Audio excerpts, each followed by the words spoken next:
अस्सलामुअलैकुम नाजरीन, आज हम सलाहुद्दीन अय्यूबी के दौर को तफसील से जानेंगे। चलो तो वीडियो को शुरू करते हैं। वो न सिर्फ इस्लाम के इतिहास में बल्कि दुनिया के इतिहास के मशहूर तरीन फातहीन व हुक्मरानों में से एक हैं। वो 1137 ईस्वी में मौजूदा इराक के शहर तकरियत में पैदा हुए। उनकी ज़ेरे क़यादत अय्यूबी सल्तनत में मिस्र, शाम, यमन, इराक, हजाज और दयारे बाकर पर हुकूमत की सलाहुद्दीन अय्यूबी की बहादुरी, जुर्रत, हुस्न कल्ब, सखावत और बर्दबारी के बास न सिर्फ मुसलमान बल्कि ईसाई भी इज्जत की निगाह से देखते हैं। सलाहुद्दीन अय्यूबी ने 2 अक्टूबर 1187 ईस्वी को यूरोप की संयुक्त फौज को इबरतनाक शिकस्त देकर बैतुल मुक़द्दस को उनसे आज़ाद करवा लिया था। सुल्तान सलाहुद्दीन अय्यूबी नस्लन कुर्द थे और 1137 ईस्वी में तकरियत कुर्दिस्तान के उस हिस्से में पैदा हुए जो अब इराक में शामिल है। शुरू में वो सुल्तान नूरुद्दीन जंगी के यहाँ एक फौजी अफसर थे। मिस्र को फतह करने वाली फौज में सुल्तान सलाहुद्दीन अय्यूबी भी मौजूद थे और उसके सिपहसालार शेरकुह सलाहुद्दीन अय्यूबी के चाचा थे। मिस्र फतह हो जाने के बाद सलाहुद्दीन अय्यूबी को 564 हिजरी में मिस्र का हाकिम मुकर्रर कर दिया गया। उस जमाने में 569 हिजरी में उन्होंने यमन भी फतह कर लिया था। नूरुद्दीन जंगी के इंतकाल के बाद सलाहुद्दीन अय्यूबी हुक्मरानी पर काबिज हुए।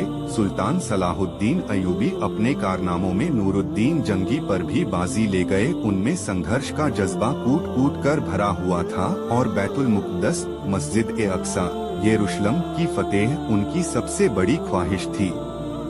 मिस्र के बाद सलाहुद्दीन अय्यूबी ने 1182 ईस्वी तक शाम, मोसुल, हलब वगैरह फतह करके अपनी सल्तनत में शामिल कर लिए थे। उस दौरान में सलीबी सरदार रेनॉल्ट के साथ 4 साला मुआहदा हो चुका था, जिसकी वजह से दोनों एक दूसरे की मदद करने के पाबंद थे, लेकिन ये वादा महज कागजी था। यूरोपीय फौजें लगातार क्रूसेड्स और काफिलों को लूटने में व्यस्त थीं। 1186 ईस्वी में क्रूसेडर्स के एक ऐसे ही हमले में रेनॉल्ट ने ये कोशिश की कि बहुत से दीगर ईसाई फौजों के साथ मदीना मुनव्वरा पर हमला की गरज से हजाज़े मुक़द्दस पर हमलावर हुए। सलाहुद्दीन अय्यूबी ने उनकी सरगर्मियों की रोकथाम के लिए कदम उठाए और फौरन रेनॉल्ट का पीछा करते हुए हतीम में उस तक पहुँच गए। सुल्तान ने यही दुश्मन के लश्कर पर एक ऐसा आतिशगिर मादा डलवाया जिससे जमीन पर आग भड़क उठी। चुनाचे उस आतिश के माहौल में 4 जुलाई 1187 ईस्वी को हतीम के मुकाम पर तारीख के खौफनाक तरीन जंग का आगाज हुआ। उस जंग के नतीजा में 30,000 क्रूसेडर्स की मारे गए और उतने ही कैदी बना लिए गए। रेनॉल्ट गिरफ्तार हुआ और सुल्तान सलाहुद्दीन अय्यूबी ने अपने हाथ से उसका सर कलम किया। उस जंग के बाद इस्लामी फौज ईसाई इलाकों पर छा गई। हतीम की फतेह के बाद सलाहुद्दीन अय्यूबी ने बैतुल मुक़द्दस की तरफ रुख किया। 1 हफ्ता तक खुमरेज जंग के बाद मसीहियों ने हथियार डाल दिए और रहम की दरख्वास्त की। 2 अक्टूबर 1187 को बरोज जुमा बैतुल मुक़द्दस 88 साल बाद दोबारा मुसलमानों के कब्जे में आया और तमाम फ़लस्तीन से ईसाई हुकूमत का खात्मा हो गया। बैतुल मुक़द्दस की फतह सुल्तान सलाहुद्दीन अय्यूबी का अज़ीमुश्शान कारनामा था। सलाहुद्दीन अय्यूबी मस्जिद अक्सा में दाखिल होकर नूरुद्दीन जंगी का तैयार करदा मिंबर अपने हाथ से मस्जिद में रखा। इस तरह नूरुद्दीन जंगी की ख्वाहिश सुल्तान सलाहुद्दीन अय्यूबी के हाथों पूरी हुई। सुल्तान सलाहुद्दीन अय्यूबी ने बैतुल मुक़द्दस में दाखिल होकर वह मजालिम नहीं की है जो उस शहर पर कब्जे के वक्त मसीही फौजियों ने किए थे। सलाहुद्दीन अय्यूबी ने एक मिसाल फातेह की हैसियत से बैतुल मुक़द्दस में दाखिल हुए। उन्होंने ज़र फिदिया लेकर हर मसीही को अमान दे दी और जो करीब फिदिया नहीं अदा कर सके उनके फिदिये की रकम सलाहुद्दीन अय्यूबी के भाई मलिक आदिल ने खुद अदा किए। बैतुल मुक़द्दस पर फतह के साथ यरूशलेम की वो मसीही हुकूमत भी खत्म हो गई जो फ़लस्तीन में 1099 ईस्वी से कायम थी। उसके बाद जल्द ही सारा फ़िलिस्तीन मुस्लिमों के कब्जे में आ गया। बैतुल मुक़द्दस पर तकरीबन 761 साल मुसलसल मुस्लिमों का कब्जा रहा। फिर 1948 ईस्वी में अमेरिका, बरतानिया, फ्रांस की साजिश से फलस्तीन के इलाका में यहूदी सल्तनत कायम की गई और बैतुल मुक़द्दस का नस्फ हिस्सा यहूदियों के कब्जे में चला गया। 1967 ईस्वी के अरब इजराइल जंग में बैतुल मुक़द्दस पर इसराइलियों ने कब्जा कर लिया। जब बैतुल मुक़द्दस की खबर यूरोप पहुंची तो सारे यूरोप में कोहराम बर्पा हो गया। हर तरफ लड़ाई की तैयारियां होने लगी। जर्मनी, इटली, फ्रांस और इंग्लैंड से फौज पर फौज रवाना होने लगी।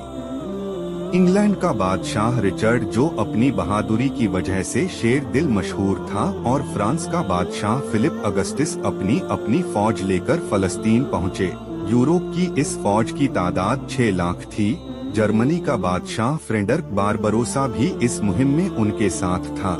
मसीही दुनिया ने इस कदर लातादाद फौज अभी तक फराहम ना की थी। ये अजीमुशान लश्कर यूरोप से रवाना हुआ और अक्का बंदरगाह का मुहासरा कर लिया। अगरचे सुल्तान सलाहुद्दीन अय्यूबी ने तनहा अक्का की हिफाजत के तमाम इंतजामात मुकम्मल कर लिए थे, लेकिन सलीबियों को यूरोप से मुसलसल कमक पहुंच रही थी। एक मार्का में 10,000 मसीही कत्ल हुए, मगर सलीबियों ने मुहासरा जारी रखा क्योंकि किसी और इस्लामी मुल्क ने सुल्तान की तरफ हाथ ना बढ़ाया। इसलिए सलीबी नाकेबंदी की वजह से अहले शहर और सुल्तान का ताल्लुक टूट गया और सुल्तान उसके बावजूद पूरी कोशिश किए मगर मुसलमानों को कुमक ना पहुंचा सके। तंग आकर अहले शहर ने अमान के वादे पर शहर को मसीहियों के हवाले कर देने पर आमादगी जाहिर की।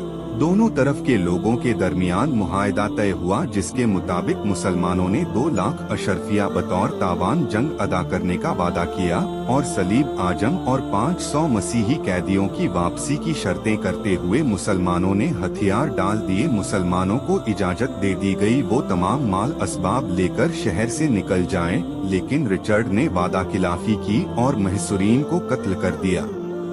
अक्का के बाद क्रूसेडर्स ने फलस्तीन की बंदरगाह अस्कलान का रुख किया। अस्कलान पहुंचने तक उनका सुल्तान के साथ 11 या 12 मर्तबा मुकाबला हुआ। सबसे अहम मार्का अरसुफ का था।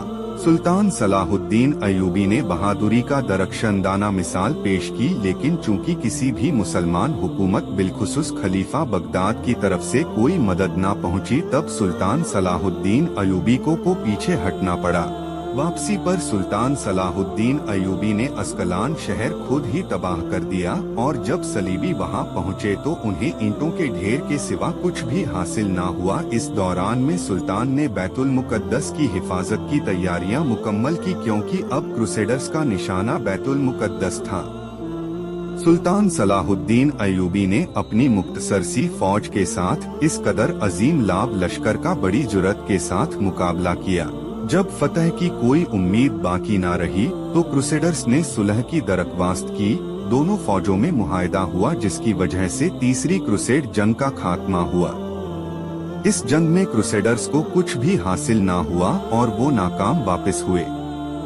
रिचर्ड शेर दिल सुल्तान की फयाज और बहादुरी से बहुत मुतासिर हुआ। जर्मनी का बादशाह भागते हुए दरिया में डूबकर मर गए और तकरीबन 6,000 मसीही इन जंगों में काम आए।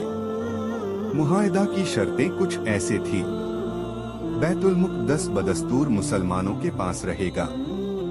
अरसुफ, हाइफा, याफा, आकिया के शहर मुसलमानों के कब्जे में चले गए। अस्कलान आजाद इलाका तस्लीम किया गया। मस्जिद अक्सा के जायरीन को आमद व रफ्त की इजाजत दी गई। सलीब आज़म बदस्तूर मुसलमानों के कब्जे में रहेगी। तीसरी सलीबी जंग में सुल्तान सलाहुद्दीन अय्यूबी ने साबित कर दिया कि वो दुनिया का सबसे ताकतवर हुक्मरान है। सलाहुद्दीन अय्यूबी बड़े बहादुर और फयाज थे। लड़ाइयों में ईसाइयों के साथ इतना अच्छा सलूक किया कि ईसाई आज भी उनकी इज्जत करते हैं। उनको संघर्ष का इतना शौक था कि एक मर्तबा उनके निचले हिस्से में फोड़े हो गए, जिसकी वजह से वो बैठकर खाना नहीं खा सकते थे। लेकिन इस हालात में भी संघर्ष और जद्दोजहद की सरगर्मी में फर्क नहीं आया। सुबह से लेकर जोहर और असर से लेकर मगरिब तक बराबर घोड़े की पीठ पर रहते। उनको खुद ताज्जुब होता था और कहा करते थे कि जब तक घोड़े की पीठ पर रहता हूँ सारी तकलीफ जाती रहती है और उसके ऊपर से उतरने पर फिर तकलीफ शुरू हो जाती है। ईसाइयों से सुलह हो जाने के बाद सलाहुद्दीन अयूबी ने बैतुल मुकद्दस की जियारत करने की इजाजत दी। इजाजत मिलने पर बरसों से जो जायरीन इंतजार कर रहे थे वो टूट पड़े। बादशाह रिचर्ड के लिए इंतजाम कायम रखना मुश्किल हो गया और उसने सुल्तान से कहा कि वो उसकी तहरीर और इजाजत के बगैर किसी को भी बैतुल मुकद्दस में दाखिल होने की इजाजत न दें। सुल्तान सलाहुद्दीन अयूबी ने जवाब दिया, जायरीन बड़ी बड़ी मुसाफतें तय करके जियारत को आते हैं, उनको रोकना मुनासिब नहीं। सुल्तान सलाहुद्दीन अयूबी ने न सिर्फ ये कि उन जायरीन को अंदर आने की इजाजत दी बल्कि उन जायरीन को हर किस्म की आज़ादी दी, बल्कि अपनी जानिब से लाखों जायरीन की मदारात, राहत, आसाइश और दावत का इंतजाम भी किया। सलाहुद्दीन अयूबी का गैर मुस्लिमों के साथ सुलूक ऐन इस्लामी तालीमात के मुताबिक था और ये उसका सबूत है कि इस्लामी हुकूमत में गैर मुसलमानों के हुकूक भी उसी तरह महफूज हुए जिस तरह मुसलमानों के। नूरुद्दीन की तरह सुल्तान सलाहुद्दीन अयूबी की जिंदगी बड़ी सादा थी। रेशमी कपड़े कभी इस्तेमाल नहीं किए और रहने के लिए जगह मामूली सा मकान होता था। काहिरा पर कब्जे के बाद जब उसने फातमी हुक्मरानों के हालात का जायजा लिया तो वहाँ बेशुमार जवाहरात और सोने चांदी के बर्तन जमा थे। सुल्तान सलाहुद्दीन अयूबी ने ये सारी चीजें अपने कब्जे में लेने के बजाय बैतुल माल में दाखिल कर दिया कि महालात को आम इस्तेमाल में लाया गया और एक महल में अजीमुशान खानकाह कायम की गई। फातमियों के जमाने में मदरसे कायम नहीं किए गए। शाम में तो नूरुद्दीन जंगी के जमाने में मदरसे और अस्पताल कायम हुए, लेकिन मिस्र अब तक महरूम था। सलाहुद्दीन अयूबी ने यहाँ कसरत से मदरसे और अस्पताल कायम किए। उन मदारिस में स्टूडेंट्स के रहने व खाने का इंतजाम भी सरकारी खजाने से होता था। काहिरा में सलाहुद्दीन अयूबी के कायम करदा शिफाखाने के बारे में एक सियाह इब्न जुबैर लिखता है कि ये अस्पताल एक महल की तरह मालूम होता है जिसमें दवाओं का बहुत बड़ा जखीरा है। उसने औरतों के अस्पताल और पागल खाने का भी जिक्र किया है। सलाहुद्दीन अयूबी सल्तनते गौरिया के हुक्मरान शहाबुद्दीन गौरी और मराकशी हुक्मरान याकूब अल मंसूर का हम असर था और बिला शुबहा ये तीनों हुक्मरान अपने वक्त में दुनिया के अजीम तरीन हुक्मरान में से थे। दुनिया के अजीम तरीन हुक्मरान थे। 4 मार्च 1193 बमुताबिक 589 हिजरी सुल्तान सलाहुद्दीन अयूबी इंतकाल कर गए। उन्हें शाम के मौजूदा हुकूमत दमिश्क में मस्जिद उमया के नवाह में सुपुर्दे खाक किया गया। सुल्तान सलाहुद्दीन अयूबी ने कुल 20 साल हुकूमत की। लेखक इब्न कलकान के मुताबिक सलाहुद्दीन अयूबी की मौत का दिन इतना तकलीफ देह था कि ऐसा तकलीफ देह दिन इस्लाम और मुसलमानों पर खुलफाए राशिदीन की मौत के बाद कभी नहीं आया।